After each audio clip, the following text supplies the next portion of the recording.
Thank you. Thank you so much. I want to start by saying on behalf of my spouse, Dr. Sharon Trachte, and myself, that we want to express our gratitude for the letters, the cards, the phone calls, the emails that we've received from staff and faculty, alumni, and trustees welcoming us to Lycoming and Williamsport. And during this return to Lycoming, we've had the added pleasure of interacting with many more of you in person. We particularly enjoyed being at the holiday luncheon, going around to some of the tables, and talking with more members of the college community. What I want to tell you is that the warmth of your welcome has confirmed for us that we have found our new home. We are delighted to be here. Sharon and I look forward to engaging fully in both the life of the college and the Williamsport community. An educator who has spent her career teaching French language and literature to college students, Sharon believes deeply in the idea that education changes lives. She plans to leave the college classroom, but get involved on the front lines as a mentor and tutor of elementary school children, as a study buddy or big sister. My community and interests and expertise lie in the areas of healthcare and education and economic development. I will welcome invitations to join leaders in Williamsport in thinking about how to sustain the benefits of recent economic development, how to meet the healthcare needs of all members of our community, and how to ensure that the education system in Williamsport is preparing our students for the future. Sharon and I also look forward to the day that we move into the President's House and open its doors, much as Jim and Emily have done, to welcome students and faculty, professional staff, supporters of the college, and community members. You'll see us all over the place, on campus, eating in the dining hall with students, attending lectures, cultural events, and sporting competitions. I've been reading the history of Lycoming College that Dr. John Piper wrote, and in that history, Dr. Piper argues that the institution has crossed 5 important frontiers during the 201 years that it has existed in Williamsport. You also note that the frontier crossings were followed by periods during which the president, the board, and the faculty developed and invested in a vision for achieving greater excellence in the new territory.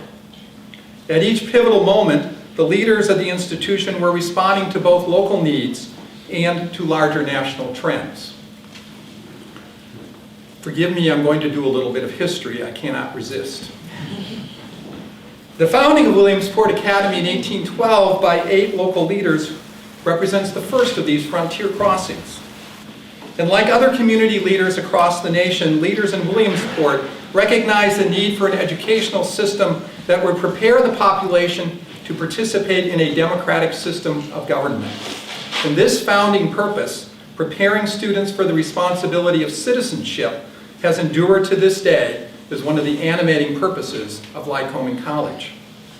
The second frontier was crossed in 1848 when a group of leaders from the Methodist Church, including the Reverend Benjamin Creever, who was considered to be the first president of the college, purchased the academy and transformed it into a seminary.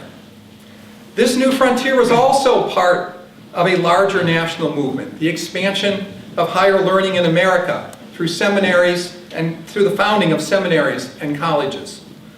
And during the presidency of Edward Gray, the college's leaders invested in programs and buildings that secured a place for Williamsport Dickinson Seminary as an exemplar of seminary education. And this pursuit of excellence has also remained a defining feature of institutional culture. After existing as a seminary for 8 decades, the institution crossed 2 additional frontiers very rapidly in an 18-year period from 1929 to 47.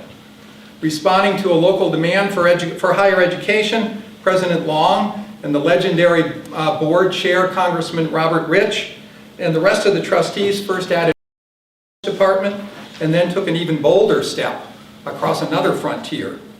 As soldiers returned from the war, driving a rapid growth for higher education, they established a 4-year college and renamed the institution Lycoming College. The accomplishments of President Douthit's 24-year term are numerous and deserve special mention.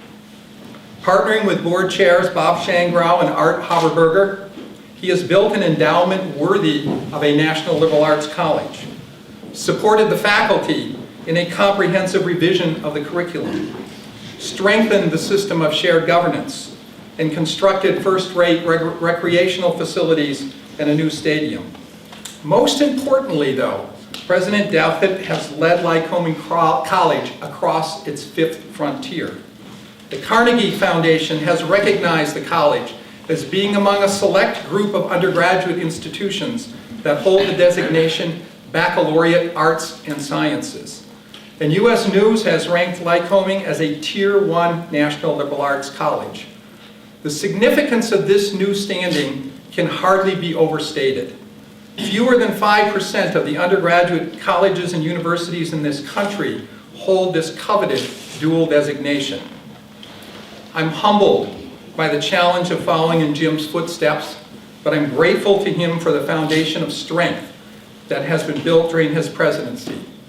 Because of his leadership, we are free to exercise our imaginations and think boldly about the Lycoming of the future. Similar to other periods that follow the crossing of a frontier, the task in front of us is to assure the college's place in a new territory. As we make this presidential transition, we must look both to secure and advance the college's standing as a national liberal arts college. We will invite faculty, students, administrative staff, and others to participate in an on-campus dialogue and construct ways to engage alumni and community members as well as we develop this vision. And these conversations will inform the strategic planning process. A series of important questions will inform our work. Most importantly, we must ask how best in the current era to renew and sustain Lycoming's identity as an institution of higher learning in the tradition of the arts, liberal arts and sciences.